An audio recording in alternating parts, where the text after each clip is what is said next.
D कैसे हैं आप सब। उम्मीद करती हूँ कि आप लोग अच्छे नहीं बल्कि बहुत अच्छे होंगे। सबसे पहले मैं अपने हर बढ़ते सब्सक्राइबर को थैंक्स कहती हूँ जिनकी वजह से आगे बढ़ने का मोटिवेशन मिलता है।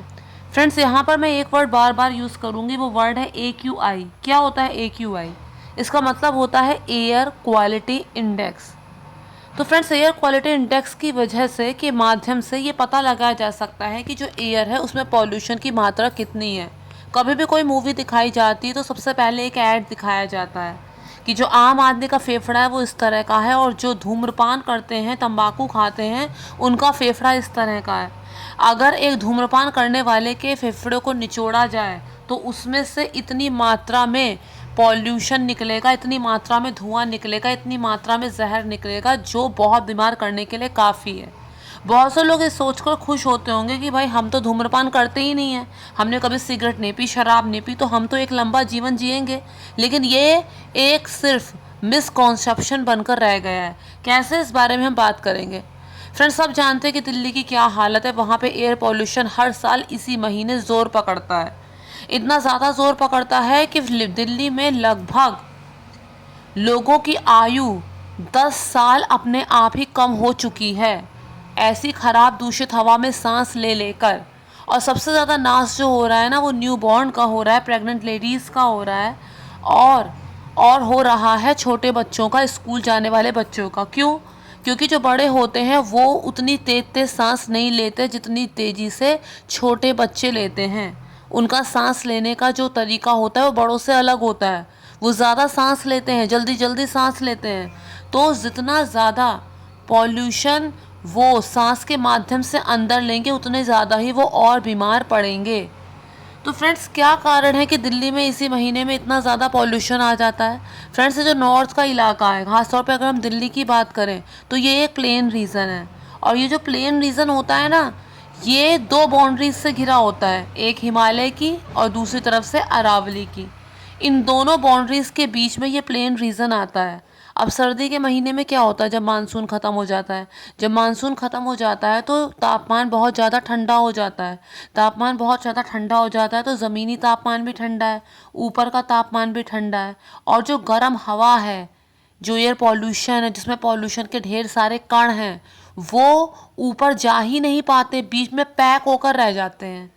और जब वो बीच में पैक होकर रह जाते हैं तो उसी पैक एरिया में ही तो लोग रहते हैं, प्लेन रीजन वाले। इस वजह से एयर पॉल्यूशन और ज़्यादा होता है। इसमें कुछ और चीज़ें सोने पे सुहागा का काम करती हैं, जैसे व्हीकल्स, जैसे इंडस्ट्रियल एरिया से निकलने वाला पॉल्यूशन, जैसे इंडस्ट्रियल एरिया के आसपास जो बजरी, रेत, पत्थर आदि रखे जाते हैं, उन्हें अनकवर रखते हैं, उसमें से जो धूल उड़ती है वो। जैसे अब जैसे सरकार पैसे दे के लगा रही है कि सड़क पे सफाई करने वाले हैं, क्या करते हैं साले, झाड़ू तो लगाते हैं झाड़ू, लेकिन ढेर जो होता है ना वो एक जगह करके छोड़ देते हैं। वो उसमें से धूल का बादल उड़ रहा है, वो उसमें से एयर पॉल्यूशन हो रहा है। और जिसकी हम बात करें, जो ये कहा जाता है PM2.5, तो क्या होता है PM2.5? PM2.5 होता है पार्टिकुलेट मटेरियल। ये जो मटेरियल होते हैं वो इनहेलेबल होते हैं। वो इनहेलेबल पार्टिकुलेट मटेरियल होते हैं जो सांस के थ्रू अंदर चले जाते हैं। इनका साइज़ बहुत ही छोटा होता है, इनका डायमीटर 2.5 से भी लेस होता है। यही जो होते हैं वो पॉल्यूशन बढ़ाते हैं। और ये थोड़े हैवी भी होते हैं, जिस वजह से ये ऊपर की तरफ नहीं उठ पाते। ऊपर से, जैसे कि मैंने आपको बताया कि ऊपर से भी कोल्ड एयर की लेयर है, नीचे से भी कोल्ड एयर की लेयर है, तो बीच में पैक होकर रह जाते हैं। फ्रेंड्स, सबसे ज़्यादा नुकसान होता है जो बच्चे जा रहे हैं, स्कूल जा रहे हैं, स्कूल को तो वो मिस नहीं कर सकते ना। तो क्या होगा, ये ज़्यादा से ज़्यादा उनके अंदर जाएगा। क्या करते हैं लोग, जुगाड़ हर चीज़ में ढूंढते हैं। अब ऑफिस जा रहे हैं, पता है इतना ज़्यादा पॉल्यूशन है, उनकी शर्ट गंदी होनी ही होनी है, तो ऊपर से रेनकोट जैसा पहन लेते हैं। कुछ जूते ना गंदे हो, उनमें धूल मिट्टी ना चिपके, तो उसके लिए क्या करते हैं, ऊपर से पन्नी बांध लेते हैं। अगर शरीर हमारा ट्रांसपेरेंट होता और अंदर की सब चीज़ें दिखाई देती ना, तो हम अपने लिए जागरूक होते, अपने स्वास्थ्य के लिए जागरूक होते हैं। तो किस तरीके से एयर पॉल्यूशन से छुटकारा पाया जा सकता है? इस एयर पॉल्यूशन से छुटकारा पाने का तरीका ये है कि एक तो अधिक से अधिक मात्रा में पेड़ को लगाया जाए, दूसरी बात भ्रष्टाचार कम हो। अब जितनी भी इंडस्ट्रीज़ होती है वहाँ पर एक पॉल्यूशन डिपार्टमेंट भी होता है, जिसमें बाकायदा सर्वे होता है, अफसर आता है, चेकिंग करता है। तो उस चीज़ को थोड़ी गहनता से लिया जाए, थोड़ा गंभीरता से लिया जाए, और थोड़ा पैसे जेब भरने के इरादे से ना लिया जाए। अरे कितना पैसा बटोरा जाएगा, जो भी पद में आता है यही सोचता है कि हम कितना पैसा बटोर ले। अरे कितना बटोरा जाएगा, सेज बना के सो जाओगे या फिर मरने के बाद ऊपर लेके जाओगे, क्यों प्रारब्ध खराब कर रहे हो। ये तो बिल्कुल उसी तरह की कंडीशन हो गई कि जैसे कोई प्रेग्नेंट लेडीज है, पीछे से किसी ने वेंटिलेशन की एक ही खिड़की है उसको बंद कर दिया, वो दम घुट रहा है उसका और उसके नए बच्चे का, पता है कितना बड़ा पाप है। और इसे करके तुम लोग कहाँ जाओगे। तो बिल्कुल वही तरीका है ना फ्रेंड्स। तो चलिए इसमें आगे बढ़ते हैं। दिल्ली में पॉल्यूशन का सबसे बड़ा कारण क्या है। 30% पॉल्यूशन तो अंदर से आता है, लेकिन बाकी का आसपास के जो डिस्ट्रिक्ट हैं जैसे कि गुड़गांव हो गया, हरियाणा हो गया, फरीदाबाद हो गया, यहाँ से 35% तक पॉल्यूशन आता है।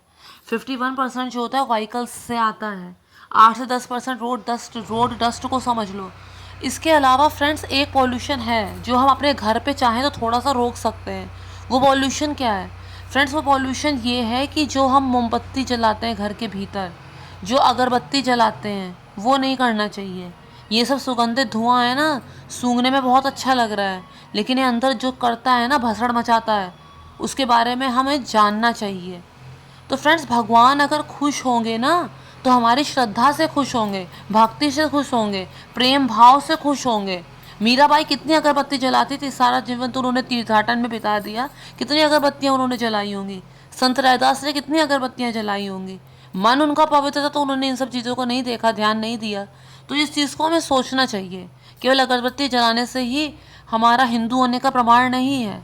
नाम जप से है, भक्ति भाव से है, प्रेम से है, अच्छे कर्मों से है। लैंसेट की एक रिसर्च कहती है कि 25 से 30% बीते 10-15 सालों में 25 से 30% जो पेशेंट होते हैं ना, वो बांझपन का शिकार होते हैं सिर्फ इस एयर पॉल्यूशन की वजह से। मेल में जो होता है स्पर्म का काउंट कम हो जाता है, और जो फीमेल होती हैं उसमें वो जो एग होता है उनका जो रिलीज़ होता है उसमें भी फ़र्क पड़ता है। इसके अलावा और भी बहुत से जो प्री मैच्योर बेबी जिसने की लेनी एक ना देनी दो, वो खाली हम लोगों की लापरवाही का शिकार होता है। वो किस लिए, बड़े बड़े मिनिस्टर्स हैं जो एयर प्योरीफायर, बाकायदा अच्छे अच्छे एयर प्योरीफायर अपने कार्यस्थल में लगाए बैठे हैं। क्या उन लोगों को ये व्यवस्था नहीं करनी चाहिए कि स्कूलों में जो इतनी ज़्यादा फीस ले रहे हैं वहाँ पर भी हर क्लासरूम में एयर प्योरीफायर लगा हुआ हो। क्या स्कूल में हर बच्चे को मास्क अवेलेबल नहीं कराना चाहिए, जो इतनी ज़्यादा फीस ले रहे हैं। कराना चाहिए, बिल्कुल कराना चाहिए। इसके अलावा फ्रेंड्स मैं उनकी बात नहीं कर रही जिन पे पैसा नहीं है, भाई रेंट भी देना है, मेडिकल कंडीशन भी चल रही है, मेडिकेशन में भी पैसा खर्चा हो रहा है, खाने पीने का भी देखना है। उनकी बात नहीं कर रही जो लोअर मिडिल क्लास है या फिर जो मिडिल क्लास है जो एफर्ट नहीं कर सकते। लेकिन हाँ, मैं उनकी बात ज़रूर कर रही हूँ कि जहाँ पे लेडीज़ अपने ऊपर वो दबा के खर्चा करती हैं, वो ब्यूटी पार्लर जाना है, वो छत पे मेकअप ब्रशेस सूख रहे हैं, वो 2,500-3,000 हज़ार के सॉफ्ट टॉय खरीदे जा रहे हैं, क्या वो लोग जब अपने ऊपर इतना खर्च कर रही हैं तो क्या वो एयर प्योरीफायर का जुगाड़ नहीं कर सकती। बहुत ही आसान सी चीज़ है, ये कोई लग्जरी नहीं है, ये खाली शुद्ध सांस लेने का एक तरीका है, शुद्ध हवा अंदर जाए इसका एक तरीका है। हम आरओ लगवाते हैं, गंदा पानी नहीं पी सकते, तो फिर गंदी सांस क्यों लेनी है। हमें दिखाई नहीं दे रहा है केवल इसलिए। और ऊपर से क्या दिखा रहे हैं कि मतलब इसी टाइम पे ना बहुत से स्पोर्ट्स ऑर्गेनाइज किए जा रहे हैं दिल्ली में, बाकायदा साइकिलिंग हो रही है, बाकायदा दुनिया भर के दूसरे स्पोर्ट्स हैं। अब स्पोर्ट्स अगर करेंगे, कसरत अगर करेंगे, इस तरह की चीज़ें करेंगे तो ज़्यादा से ज़्यादा पॉल्यूटेड एयर अंदर नहीं जाएगी। तो आईक्यू लेवल 0 तो नहीं हो गया है ना। तो थोड़ा सोचना चाहिए किस लिए ऐसे उल्टे फुल्टे कामों का हिस्सा बन रहे हैं, किस लिए ऐसे उल्टे फुल्टे कामों का हिस्सा बन रहे हैं। बहुत सारे यूट्यूबर हैं जिनके अंदर टैलेंट भरा पड़ा है, इतने सुंदर सुंदर DIY वो बना रही हैं। क्या उन्हें एक DIY एयर प्योरीफायर बनाने के विषय में नहीं सोचना चाहिए। बनाना चाहिए ना एक DIY एयर प्योरीफायर, ताकि और लोगों का भी भला हो सके। उसमें है ही क्या, मेन मुख्य तौर पर एक पंखा है और चारों तरफ फिल्टर लगे हैं। तो सोचना चाहिए इस बारे में। दूसरी बात फ्रेंड्स ये है, इसके अलावा एक बात और है, कोविड में इतने लोग नहीं मर रहे हैं जितने ज़्यादा अब एयर पॉल्यूशन की वजह से मर रहे हैं। अभी ये स्थिति है तो सोचो 10 साल बाद और क्या होगी अगर ध्यान नहीं दिया गया तो। फ्रेंड्स मीडिया कवरेज किसे देती है, सोनम राजा रघुवंशी को किसे कवरेज दे रही है, नीला ड्रम को। क्या कवरेज दी उसने उस महान आत्मा को। नाम लूँ बताऊँ उसका? जीडी अग्रवाल कहते आते हार गए, मैं आईआईटी का प्रोफेसर हूँ, मैं इस विषय में ज्ञान रखता हूँ, गंगा बचाओ, गंगा दूषित हो रही है। 111 दिन का इन्होंने अनशन किया, मीडिया कवरेज नहीं दे पाई। अनशन करते करते वो मर गए, वो तो अपना सुकृत बनाकर चले गए, वो तो अपना प्रारब्ध अच्छा करके चले गए। लेकिन जो बाकी जो मीडिया है ना, सोनम राजा रघुवंशी पे जो कॉन्सेंट्रेट कर रही है, उसने फलाना ने वो वाली साड़ी पहन रखी थी, फलाना ने वो वाली मेकअप कर रखा था। अमेरिका में अगर जाते हैं ना, तो वहाँ पे ऊंचे ऊंचे बिल्डिंगों की फोटो और तस्वीरें बहुत ज़्यादा दिखाई देती हैं, लेकिन वहाँ पे वो लोग प्रकृति का कितना ज़्यादा संरक्षण करते हैं, क्या कभी वो दिखाई दिया है?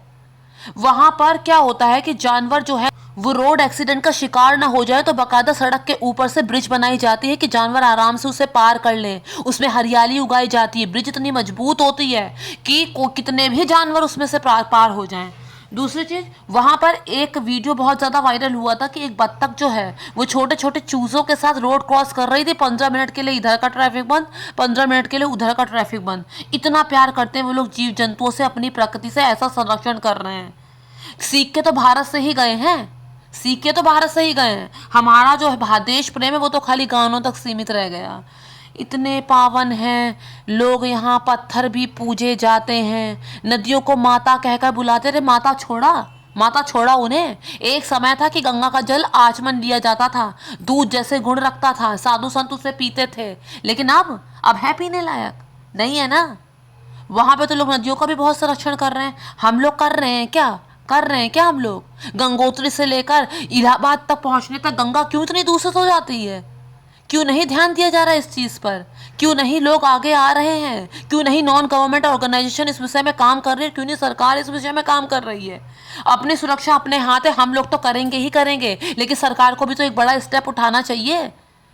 तो फ्रेंड्स, उम्मीद करते हैं वीडियो पसंद आया होगा। अगर पसंद आया तो मेक श्योर चैनल को सब्सक्राइब, वीडियो को लाइक और शेयर जरूर कीजिए। Thank you friends, thank you so much.